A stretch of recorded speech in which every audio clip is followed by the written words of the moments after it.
Hello guys, hello.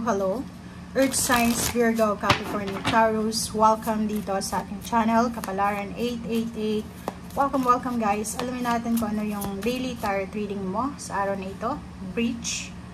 Okay. And then release. Wow. Earth Signs, Virgo, Capricorn, and Taurus. First two cards sa first deck natin. Meron sa inyo dito na siguro may kailangan kayong laktawan. Ano ba yun sa Tagalog? Yung halimbawa, may mga step, like kailangan mag-follow ng step 1, step 2. Like for example, sa relationship, mag-asawa, mag-boyfriend, mag-girlfriend, mag-ina, magkapatid, magkaibigan, magkakilala, magkatrabaho. Meron kayong mga emotional differences, emotional na, or pwedeng physical, mental na opinion na hindi kayo masyadong swak sa bawat isa. So, mabilis mag-away, mabilis magtampuhan, ganito. So, today, sinasabi ng barahan na step by step yun, di ba? Halimbawa, na-offend ka, kailangan mong hintayin. Second step nun is i-feel mo yung pain mo. Kasi na-offend ka eh. I-feel mo yung pain mo. I-feel mo yung nararamdaman mo. It's either disappointment, grudge, or resentment, diba? Hinanakit, galit, or sama ng loob. Syempre, i-feel mo siya. And then, ang next step niyan is, maghihintay ka ng forgiveness or apology. Apology pala. Maghihintay ka ng apology.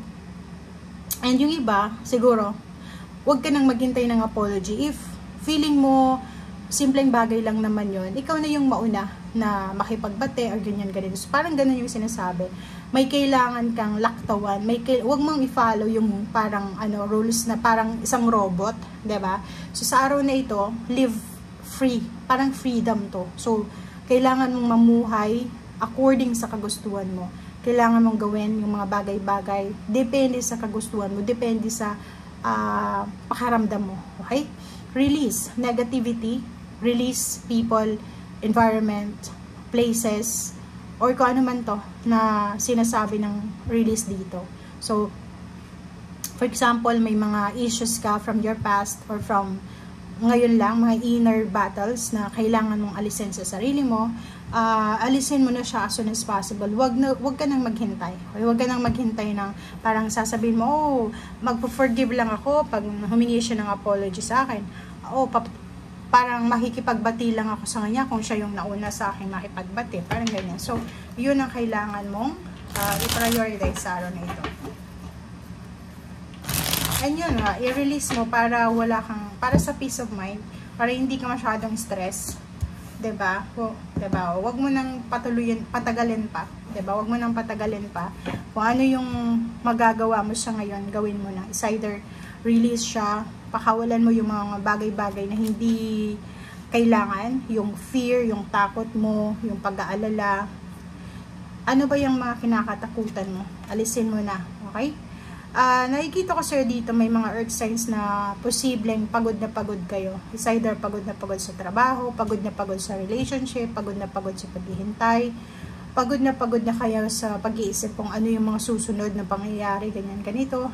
Nandito yung hangman na upright, reverse. So, sinasabi sa'yo dito na kung ano man tong kinakatakutan mo, ano man tong rason ng paghihintay mo, ng pagod mo, kung ano-ano pa yan, huwag ka daw mag-alala kasi on the way na yung fulfillment, yung achievements, on the way na yung clarity, on the way na yung katapusan. So, parang feeling mo hopeless ka, naghihintay ka sa wala.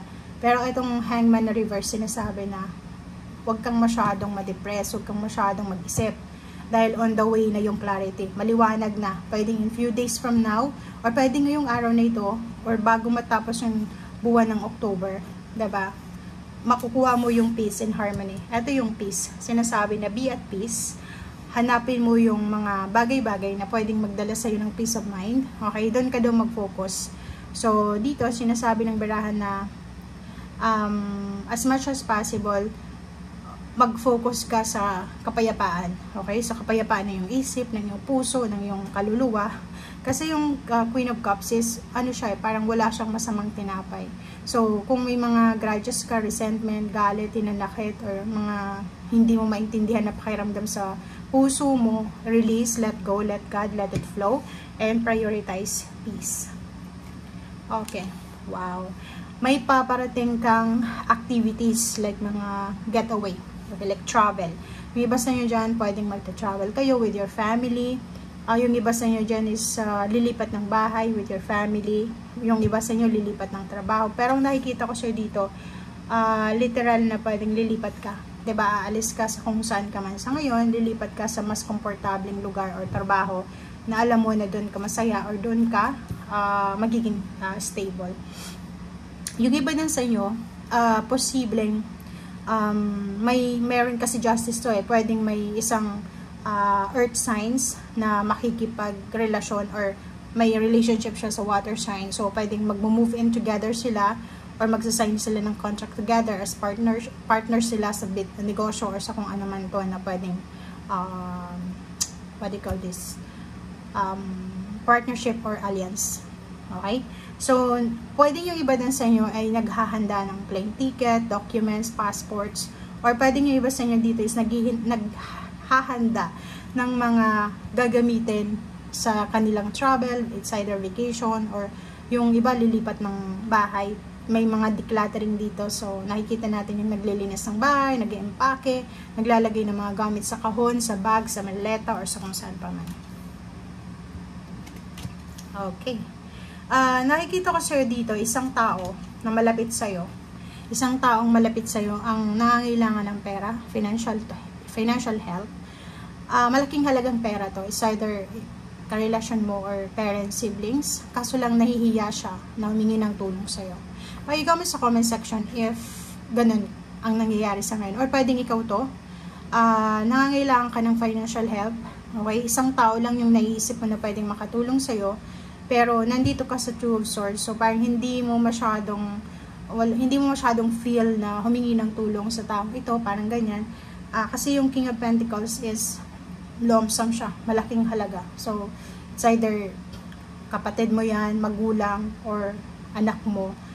Kailangan mo ng pera, kailangan mo ng sustento, or kailangan mo ng financial help, or kailangan nila ng tulong, pero nahihiya sila na humingi ng tulong sa'yo. So, kung ikaw ito, earth signs na may kakayanan na tumulong, sinasabi ng baraha sa'yo dito na huwag mo nang hindayin pa, like yung parents mo, if needed nila, like may mga pangangailangan sila, diba? Ikaw na yung mismong magbigay, kasi may hawak ka naman And kung makikita mo dito yung Six of Pentacles is a balance money. So, ibig sabihin, may ilalabas ka, may papasok sa'yo. Hindi yung puro lang pasok, puro lang labas. Balance.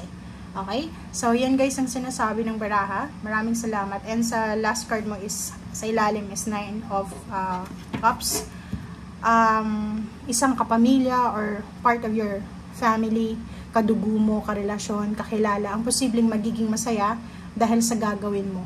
Okay? So, sobrang blessed ka sa kanila or sobrang generous ka siguro, or siguro ikaw yung magiging sobrang thankful sa mga taong ito na nakapaligid sa'yo. Okay? Thank you guys and see you again. Bye!